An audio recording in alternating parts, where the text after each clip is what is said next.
My name is Eden Calloway. I was fired 2 days after burying my mother, punished for grieving, blamed for doing exactly what I was told I could.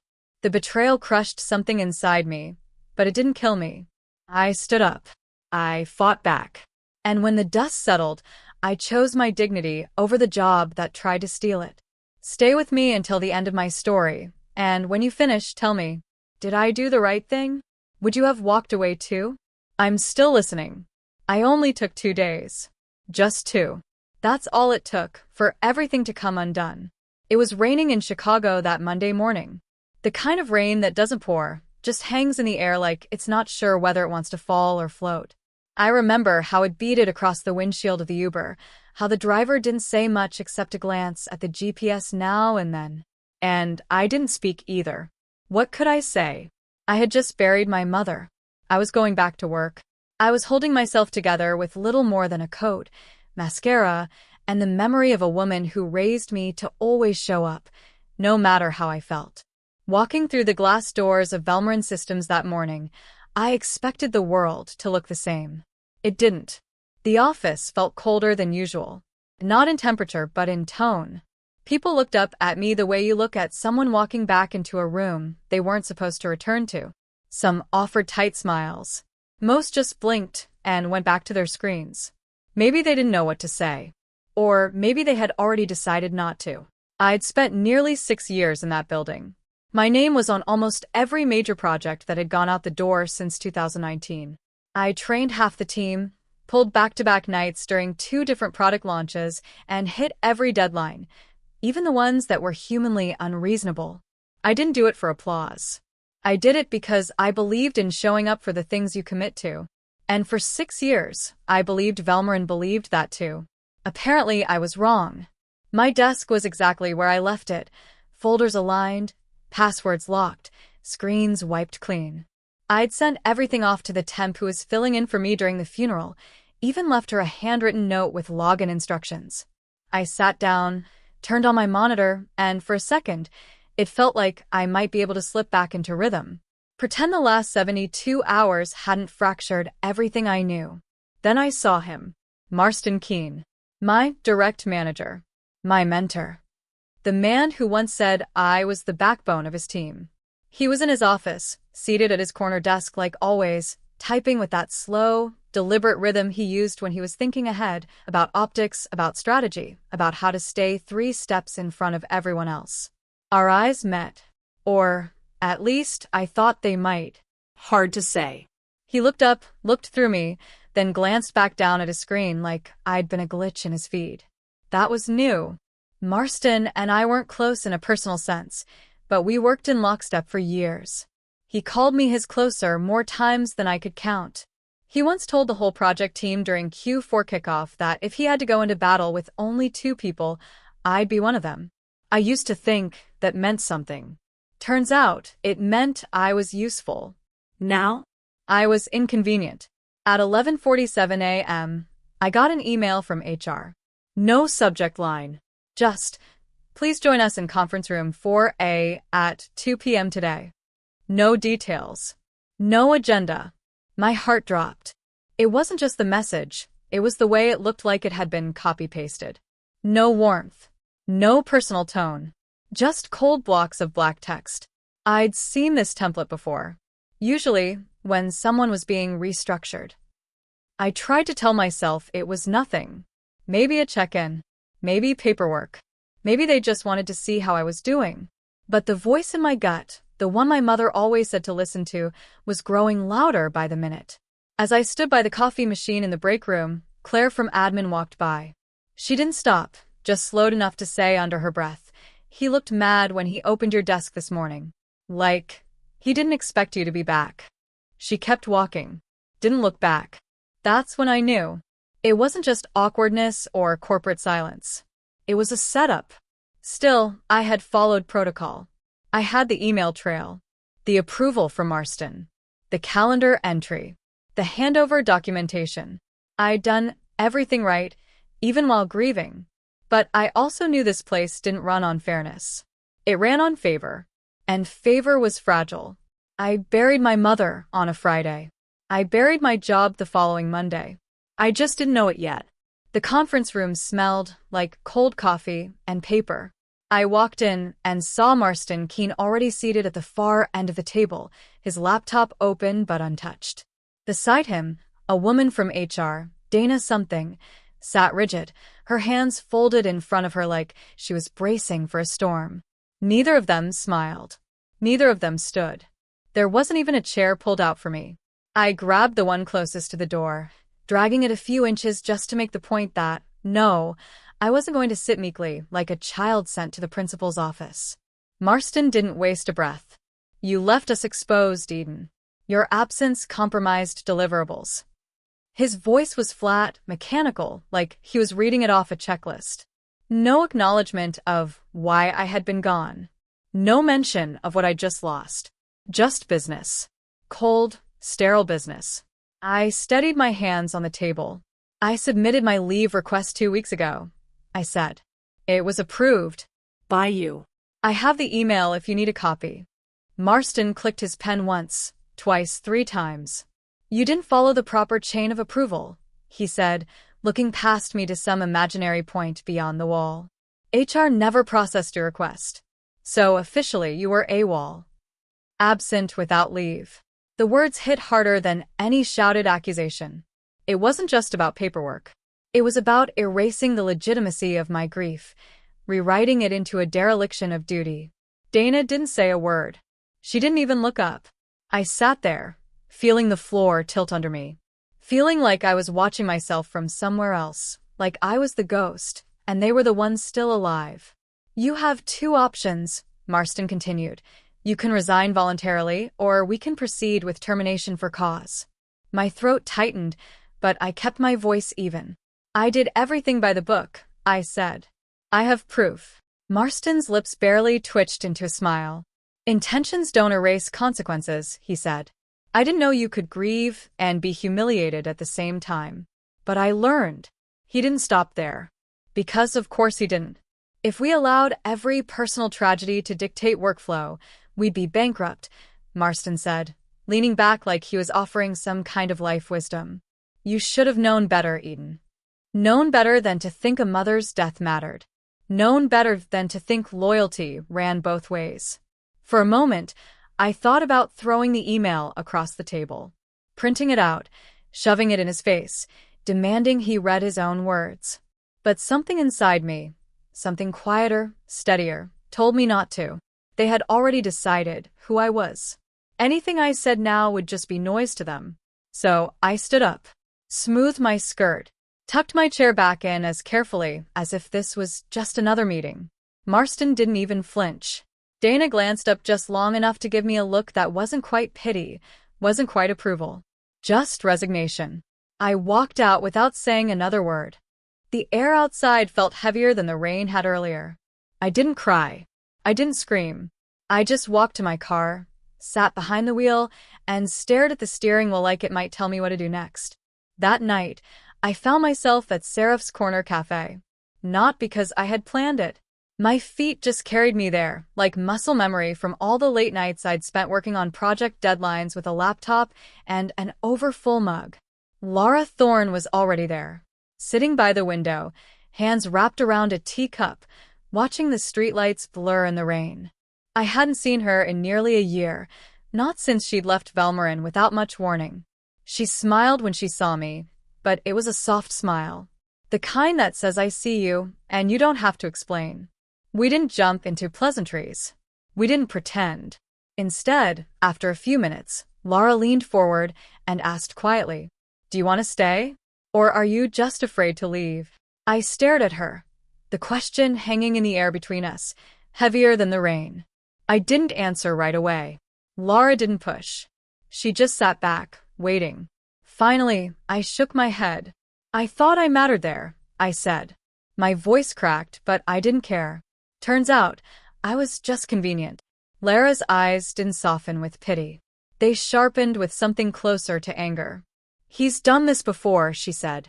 "You're not the first." That surprised me. I always thought my case was special, uniquely cruel. But no, it was just efficient. "If you decide to fight this," Laura said, sliding a small business card across the table. "I know someone who can help." Quietly, smartly. The card was simple. No company logo. Just a name and a number. I tucked it into my purse without a word. The rain kept falling outside. Inside, something else was starting to rise. Something I hadn't felt in a long time. Not rage. Not fear. Not even pride. It was clarity. There's a certain kind of silence that doesn't comfort you. It accuses you. That's what the days felt like after the meeting. I wasn't just grieving my mother anymore. I was grieving the version of my life I thought I still had. In 72 hours, I lost the woman who taught me how to stand tall and the job I thought would hold me steady. It was a strange kind of vertigo. Part of me wondered if I was making too much of it, if somehow I had misunderstood everything. Maybe I should have stayed quiet, apologized even, tried to claw my way back into favor. It would have been easier, wouldn't it? Safer. But then I would have had to carry that silence around for the rest of my life, and it would have been heavier than any layoff notice. The office turned colder by the hour. People who once waved at me in the hallway now looked through me, like I was a smudge on the window they didn't want to acknowledge. The few brave ones gave polite nods and disappeared around corners fast enough to leave the faintest breeze behind. I caught Jenna from operations avoiding me at the coffee machine. Tom from logistics dropped his eyes when we passed in the hallway. And in the break room, where once there had been chatter and laughter, there was nothing but the low hum of the vending machine. One afternoon, I found a folded slip of paper tucked under my keyboard. No note. No name. Inside was a printed screenshot. A calendar entry. My leave request. Right there, clear as day. Approved by Marston Keene. I stared at it for a long moment, my heart thudding against my ribs. My hands trembled just enough to make the paper flutter. Proof. Proof that everything they were accusing me of, everything they were using to justify pushing me out, was a lie. I looked around, but whoever had slipped it there was long gone. No one made eye contact. No one wanted to be associated with the girl who dared to poke the beast. They knew. But silence is safer than standing up. That night, sitting in my apartment with the lights off and my laptop humming against my knees, an email came in from Laura. The subject line was simple. Some things you should know. Attached was a spreadsheet, names, dates, notes. It didn't take long to understand. Women mostly. Women over 35. Women who had asked for maternity leave, or family medical leave, or time off to deal with aging parents. Each name had a short note. Resigned voluntarily, performance issues, position eliminated. But the timing told the real story. One after another just a few months after they requested time away. One after another after they became, in corporate terms, inconvenient. I felt sick. It wasn't just me. It never had been. Scrolling down the list, I recognized more names than I wanted to admit. I thought about the little going-away parties we used to throw in the break room. Balloons tied to chairs, cheap sheet cake with someone's name scrawled in red icing, the nervous laughter as people packed up their desks. I thought they had left for better jobs. I thought it was just life moving on. Turns out it was a pattern. One I'd been too busy surviving to see. The final gut punch came the next morning, over coffee at Seraph's Corner.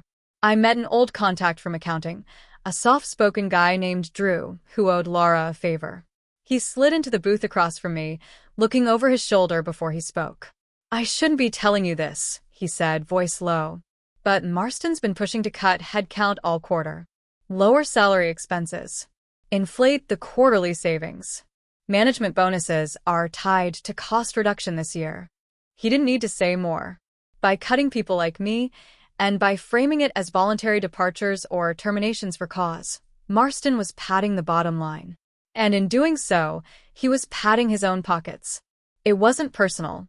It wasn't emotional. It was business. Cold, calculated business. And I was just the latest casualty. I sat back in the booth, letting it sink in. Not the betrayal, no, that had already rotted its way through me. It was the scale of it. The fact that I had spent so many years pouring myself into a company that would gut me the second I became less cost-effective. I wasn't special. I wasn't singled out. I was just the last domino in a long, quiet line of falling women. And now that I knew, there was no way I could stay silent. The night air in Chicago cut sharp against my skin as I pushed open the heavy wooden doors of Grace Fellowship Church. It was nearly empty, just a few scattered souls lost in their own battles.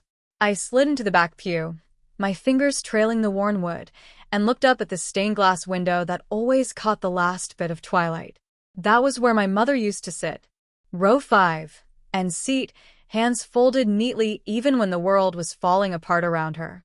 She never prayed loud, never demanded anything from God. She simply sat there, quiet and steady, like she knew he was listening whether or not she spoke. I didn't have the words for a prayer that night. I wasn't sure I even believed in asking anymore. So I just sat there, staring at the colored glass, breathing in the silence. If I walk away now, I whispered into the empty space, will I ever stop doubting myself?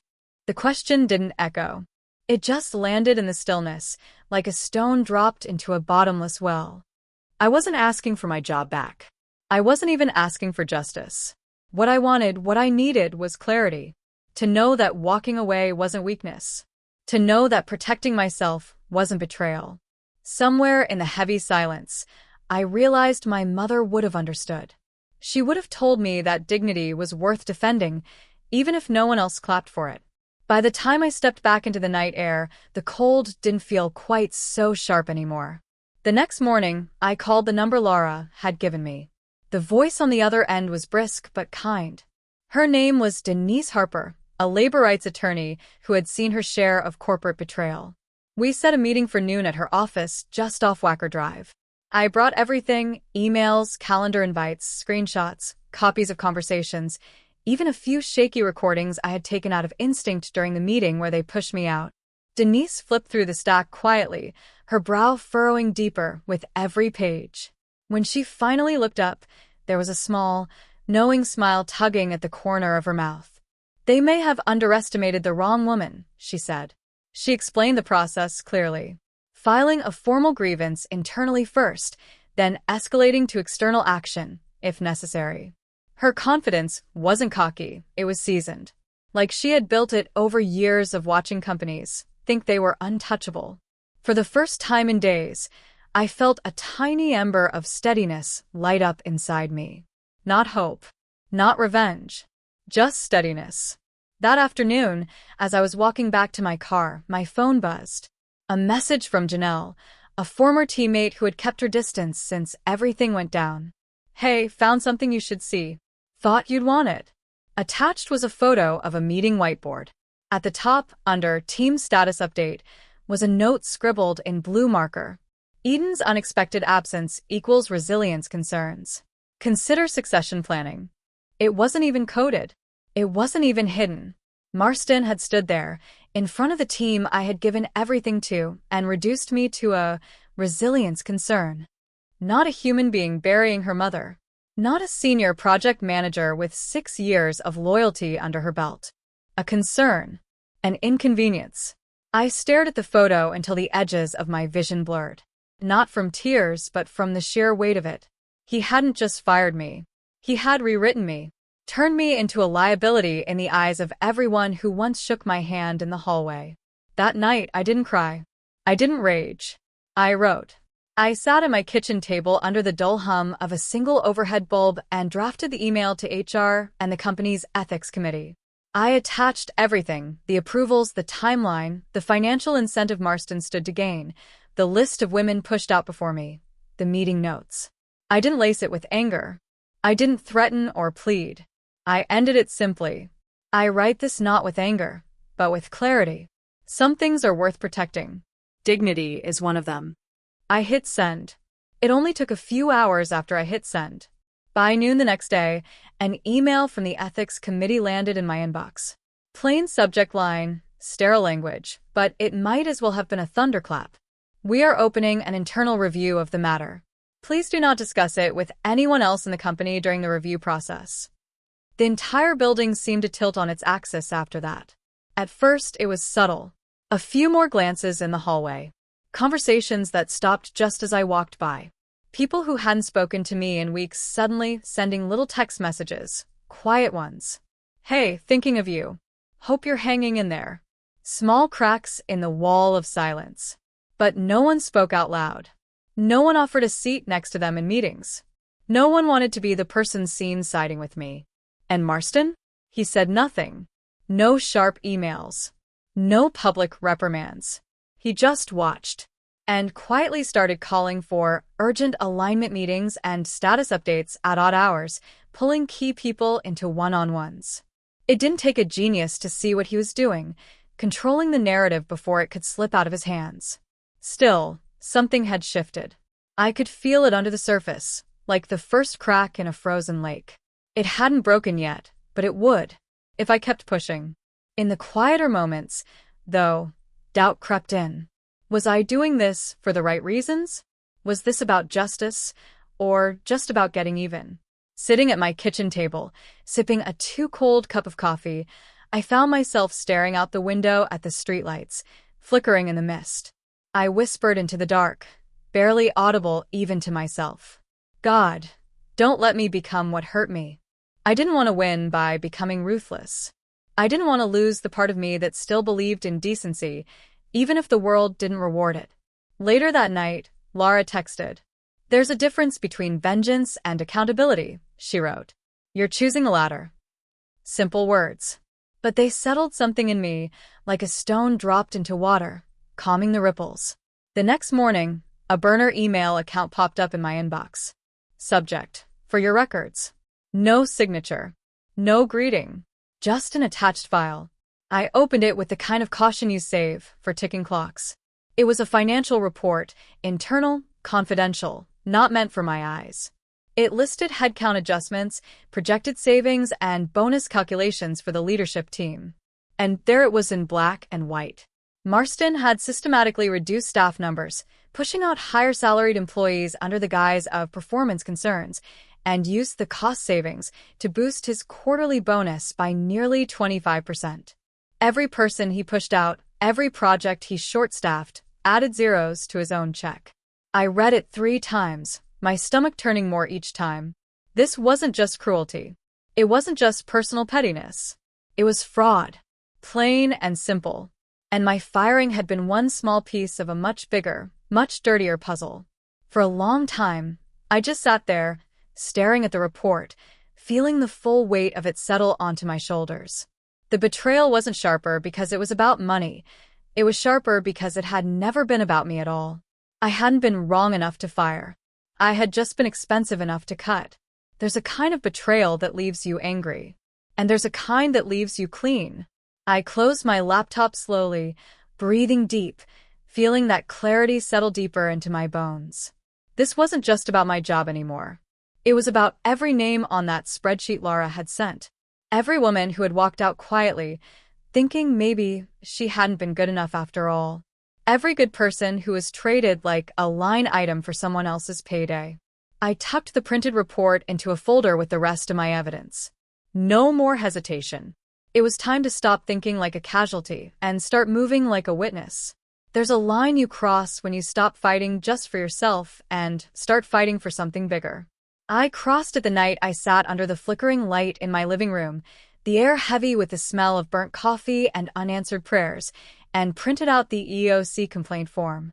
The printer buzzed quietly, spitting out page after page, while I sat perfectly still, my hands more steady than they had been in weeks. Every field I filled out felt like reclaiming a small piece of myself. Name. Date. Nature of complaint. Retaliation. Wrongful termination. Discrimination. Fraud. I wasn't guessing anymore. I wasn't hoping for the best.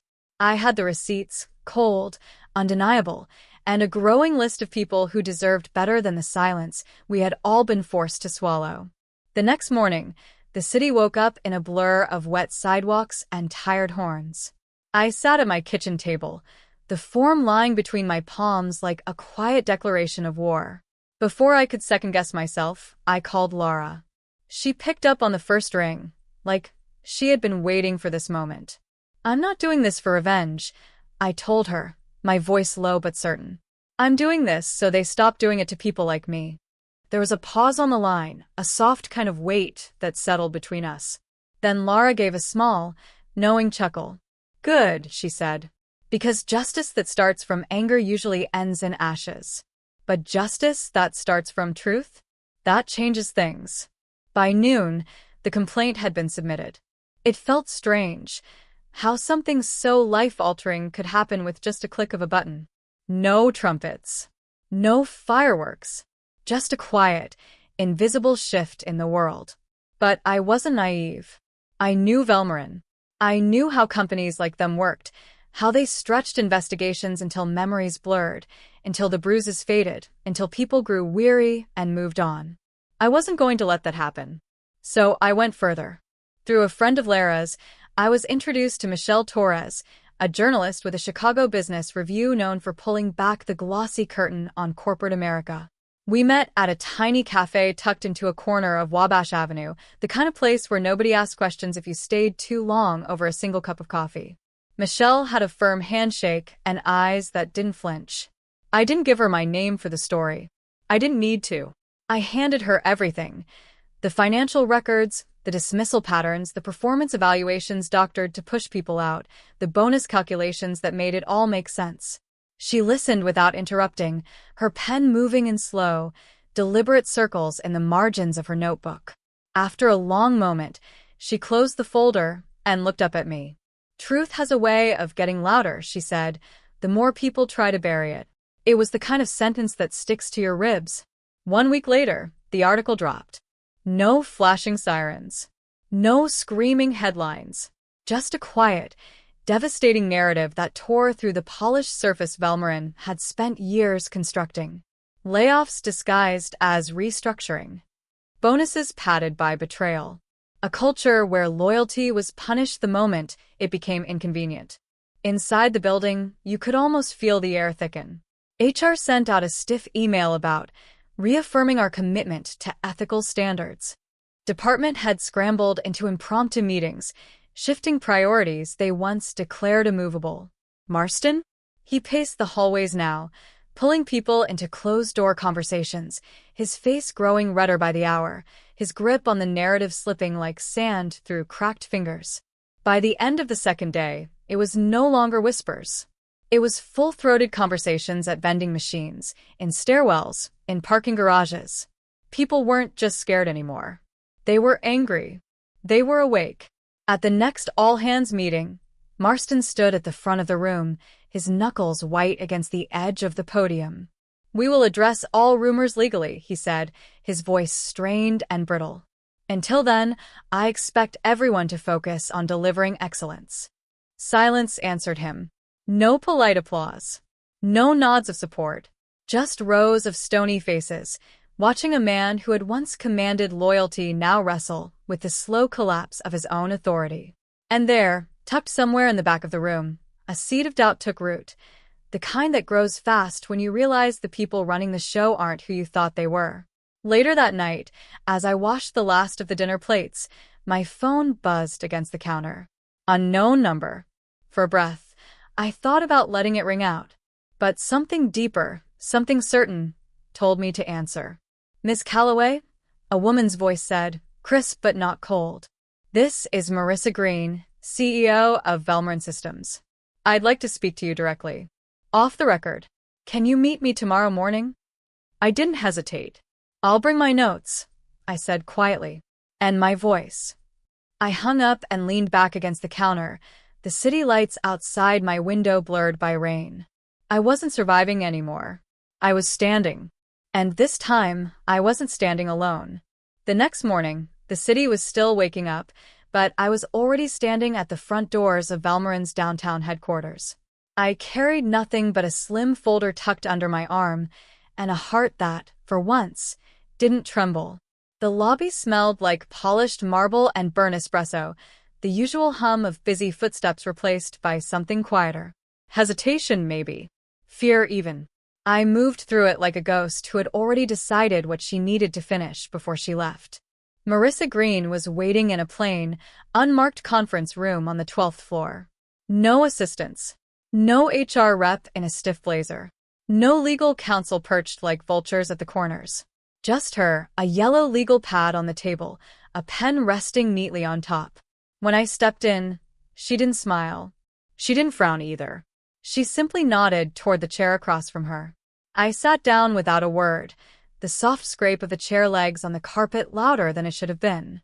She looked at me, not suspicious, not defensive, but with a kind of quiet measuring, like she wanted to weigh my story without rushing to tell me what it was worth. "Tell me everything," she said, folding her hands neatly on the table. So I did.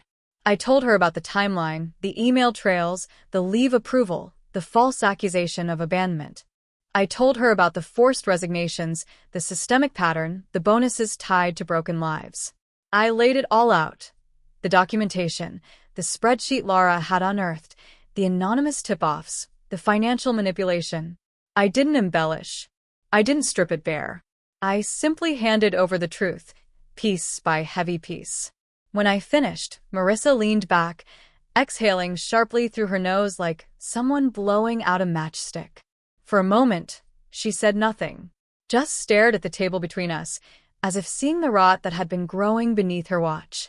Finally, she looked up, her voice low and flat. "There's a line," she said, "between tough leadership and unethical conduct. Marston crossed it, and now we all pay the price." I didn't smile. I didn't nod. It wasn't satisfaction swelling inside me. It was something heavier. A sobering kind of gravity that reminded me that even when people listen, the damage sometimes can't be undone. Marissa tapped her fingers once against the closed folder, thoughtful. "We'll address this," she said. "Not just for you. For the others too." I gave a single nod. It was enough. Later that afternoon, I found myself standing once more outside a different conference room, the main boardroom this time. Only now I wasn't being dragged in to be disciplined. I had been invited, given a voice, given space to speak the truth aloud, not for retaliation, but for reckoning. The room buzzed with a low, restless energy as I entered. Some faces turned away, uncomfortable. Others stared openly, faces shuttered and guarded. Marston Keene sat near the back wall, his arms folded tight across his chest, his jaw clamped shut. He didn't look angry. He looked cornered.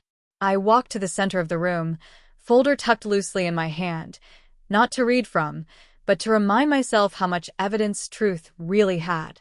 I stood tall, not rigid, not trembling, just rooted.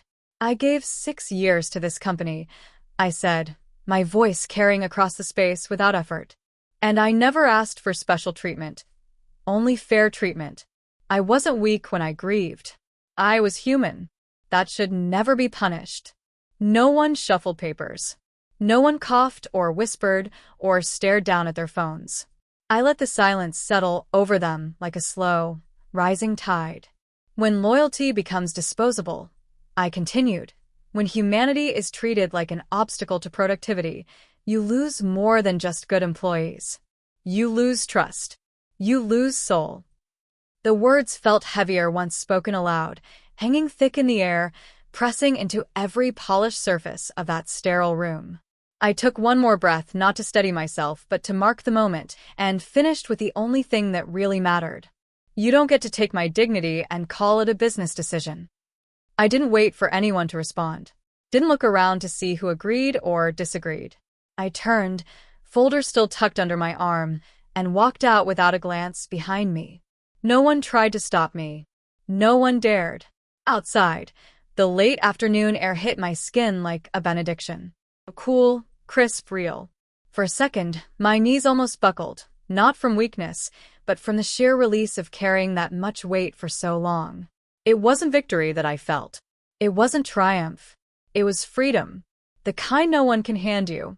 The kind you have to choose for yourself. I wasn't a casualty of Velmorin Systems. I wasn't a statistic scribbled in some HR file. I wasn't a footnote in Marston Keene's quarterly bonus. I was the woman who refused to be erased. And for the first time in a long, long while, that simple fact was enough to carry me all the way home. A week after that last meeting, Velmorin Systems sent out an internal memo that landed with a thud in everyone's inbox. It was 2 short paragraphs, as sterile and sanitized as corporate lawyers could make it. Mr. Marston Keene has been placed on administrative leave pending the results of an internal ethics investigation. No fanfare. No defenses. Just a bland, procedural goodbye to the man who once commanded the entire floor with a glance. A month later, another email followed. Mr. Keene has decided to pursue other opportunities. That was it. No farewell party, no best wishes, no company-wide slideshow of memories and milestones. Just a quiet erasure, the kind companies specialize in when they need someone to disappear but don't want the bloodstains on their hands. Rumors flew, of course. Some said he was offered a private severance package to leave quietly. Others said the board had pressured him out to avoid a bigger scandal. It didn't matter much to me by then. Whether he left voluntarily or not, the important thing was that he was gone, and that the people who mattered knew why. About a week after Marston's exit, I got an official call from Marissa Green's office.